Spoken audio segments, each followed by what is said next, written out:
जय श्री राम। आज जेठ महीने की निर्जला एकादशी है। मैं उसकी कथा आपको सुना रही हूँ। युधिष्ठिर जी ने कहा, जनार्दन, अपरा का सारा महात्म्य मैंने सुन लिया। अब ज्येष्ठ के शुक्ल पक्ष में जो एकादशी हो उसका वर्णन कीजिए। तो भगवान श्री कृष्ण बोले, राजन, इसका वर्णन परम धर्मात्मा सत्यवती नंदन व्यास जी करेंगे, क्योंकि ये संपूर्ण शास्त्रों के तत्वज्ञ और वेद वेदांगों के पारंगत विद्वान हैं। तब वेदव्यास जी कहने लगे, दोनों ही पक्षों की एकादशियों को भोजन ना करें। द्वादशी को स्नान आदि से पवित्र हो, फूलों से भगवान केशव की पूजा करके नित्य कर्म समाप्त होने के पश्चात पहले ब्राह्मणों को भोजन देकर अंत में स्वयं भोजन करें। राजन, जनना शौच और मरना शौच में भी एकादशी को भोजन नहीं करना चाहिए।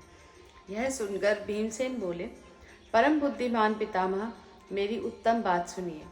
राजा युधिष्ठिर, माता कुंती, द्रौपदी, अर्जुन, नकुल और सहदेव ये एकादशी को कभी भोजन नहीं करते तथा मुझसे भी हमेशा यही कहते हैं कि भीमसेन, तुम भी एकादशी को ना खाया करो।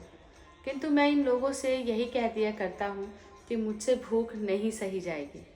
तो भीमसेन की बात सुनकर व्यास जी ने कहा, यदि तुम्हें स्वर्गलोक की प्राप्ति अभीष्ट है और नरकों को दूषित समझते हो तो दोनों पक्षों की एकादशी का भोजन ना करना। भीमसेन बोले, महाबुद्धिमान पितामह, मैं आपके सामने सच्ची बात कहता हूँ। एक बार भोजन करके भी मुझसे व्रत नहीं किया जा सकता, फिर उपवास करके तो मैं रह ही कैसे सकता हूँ। मेरे उदर में व्रक नामक अग्नि सदा प्रज्वलित रहती है, अतः जब मैं बहुत अधिक खाता हूँ तभी यह शांत होती है। इसलिए महामुने, मैं वर्ष भर में केवल एक ही उपवास कर सकता हूँ, जिससे स्वर्ग की प्राप्ति सुलभ हो तथा जिसके करने से मैं कल्याण का भागी हो सकूं। ऐसा कोई एक व्रत निश्चय करके बताइए, मैं उसका यथोचित रूप से पालन करूंगा। तो व्यास जी ने कहा, भीम, ज्येष्ठ मास में सूर्य वृष राशि पर हो या मिथुन राशि पर शुक्ल पक्ष में जो एकादशी हो उसका यत्न पूर्वक निर्जल व्रत करो। केवल कुल्ला या आचमन करने के लिए मुख में जल डाल सकते हो, उसको छोड़कर और किसी प्रकार का जल विद्वान पुरुष मुख में ना डालें, अन्यथा व्रत भंग हो जाता है। एकादशी को सूर्योदय से लेकर दूसरे दिन के सूर्योदय तक मनुष्य जल का त्याग करे और यह व्रत पूर्ण होता है। तदंतर द्वादशी को निर्मल प्रभात काल में स्नान करके ब्राह्मणों को बुद्धिपूर्वक जल और सुवर्ण का दान करें। इस प्रकार सब कार्य पूरा करके जितेंद्रिय पुरुष ब्राह्मणों के साथ भोजन करें। वर्ष भर में जितनी एकादशियां होती हैं उन सबका फल निर्जला एकादशी के सेवन से मनुष्य प्राप्त कर लेता है, इसमें तनिक भी संदेह नहीं है। शंख चक्र और गदा धारण करने वाले भगवान केशव ने मुझसे कहा था कि यदि मानव सबको छोड़कर एकमात्र मेरी शरण में आ जाए और एकादशी को निराहार रहकर, तो वह सब पापों से छूट जाता है। एकादशी व्रत करने वाले पुरुष के पास विशालकाय, विकराल आकृति और काले रंग वाले दंड पाशधारी भयंकर यमदूत नहीं जाते।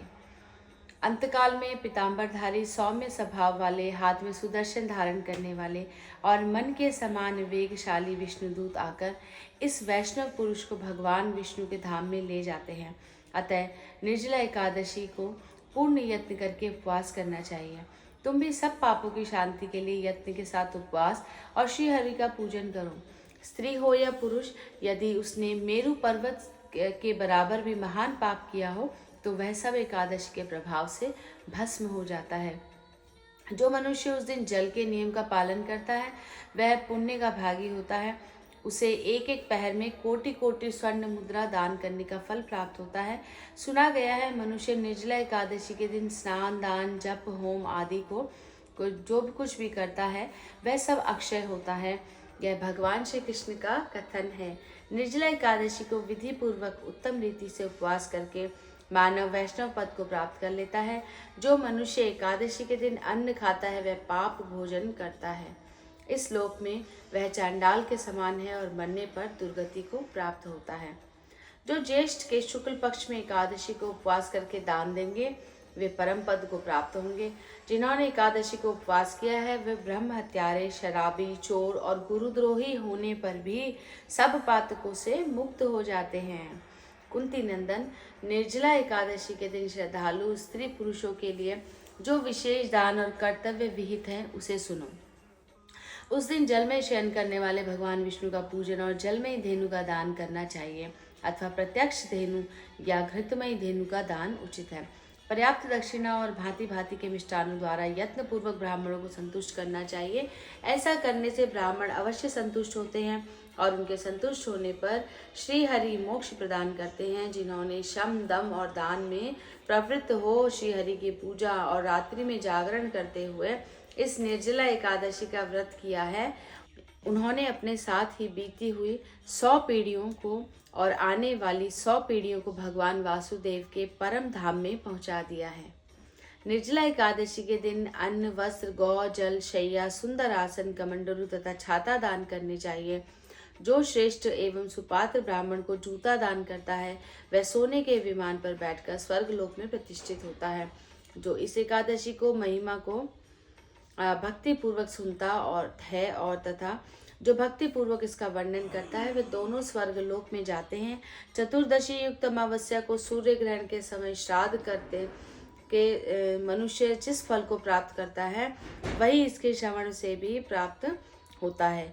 पहले दंत धावन करके यह नियम कर लेना चाहिए कि मैं भगवान केशव की प्रसन्नता के लिए एकादशी को निराहार रहकर आचमन के सिवा दूसरे जल का भी त्याग करूंगा। द्वादशी को देव देवेश्वर भगवान विष्णु का पूजन करना चाहिए। गंध, धूप, पुष्प और सुंदर वस्त्र से विधि पूर्वक पूजन करके जल का गड़ा संकल्प करते हुए निम्नांकित मंत्र का उच्चारण करें।